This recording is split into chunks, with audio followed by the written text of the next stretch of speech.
বাংলাদেশ জাতীয়তাবাদী দল আজকে যেখানে দাঁড়িয়েছে, সবচেয়ে জনপ্রিয় দল, সবচেয়ে জনপ্রিয় নেত্রী, সবচেয়ে জনপ্রিয় নেতা তারেক রহমান আজকে বাংলাদেশে। বাংলাদেশ তাদের অপেক্ষায় আছে, থাকবে।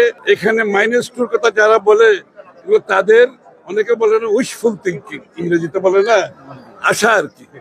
ওই আশা জীবনে পূরণ হবে না। ওইটা এরশাদ পারে নাই, ওইটা 111 পারে নাই। আর এখন তো বিএনপি আজকে তার চেয়ে অনেক বেশি শক্তিশালী দল। বিএনপি ত্যাগ করে একটি পরিণত শক্তিশালী দল, সবচেয়ে শক্তিশালী দলে পরিণত হয়েছে আজকে বাংলাদেশ। সুতরাং ওই সমস্ত মন গড়ার কথা বলার, ওগুলোর উত্তর দেওয়ার আমি কোনো প্রয়োজনীয়তা মনে করি না। গণতন্ত্র প্রতিষ্ঠার বিষয় গণতন্ত্র প্রতিষ্ঠা হওয়ার মাধ্যমে প্রথম ধাপ, নির্বাচন হচ্ছে প্রথম সংস্কার। এটা দিয়ে শুরু করতে হবে সংস্কার এবং গণতন্ত্রের আন্দোলন। গণতন্ত্রের প্রক্রিয়ার মাধ্যমে আগামী দিনে যে পরিবর্তনের প্রত্যাশা, সেটা গণতান্ত্রিক প্রক্রিয়ার মাধ্যমে হবে আগামী দিনে। আমরা আন্দোলনের কথা বলি তো, আন্দোলন একদিনে হয় নাই।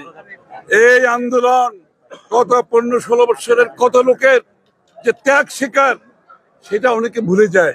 আমরা খালি রিসেন্ট আন্দোলনের কথা বলি তো, গত 15-16 বছর এই লোকগুলো কিন্তু আন্দোলনের বড় অংশ। এদেরকে বাদ দিয়ে কোনো আন্দোলন হয় নাই।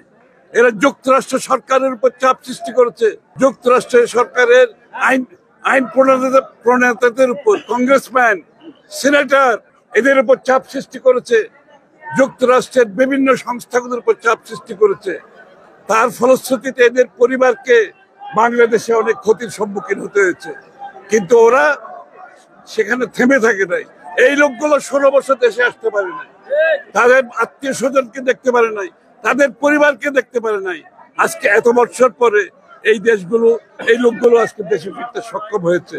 তাদেরকে আমরা অভিনন্দন জানাই, স্বাগত জানাই স্বাধীন বাংলাদেশে।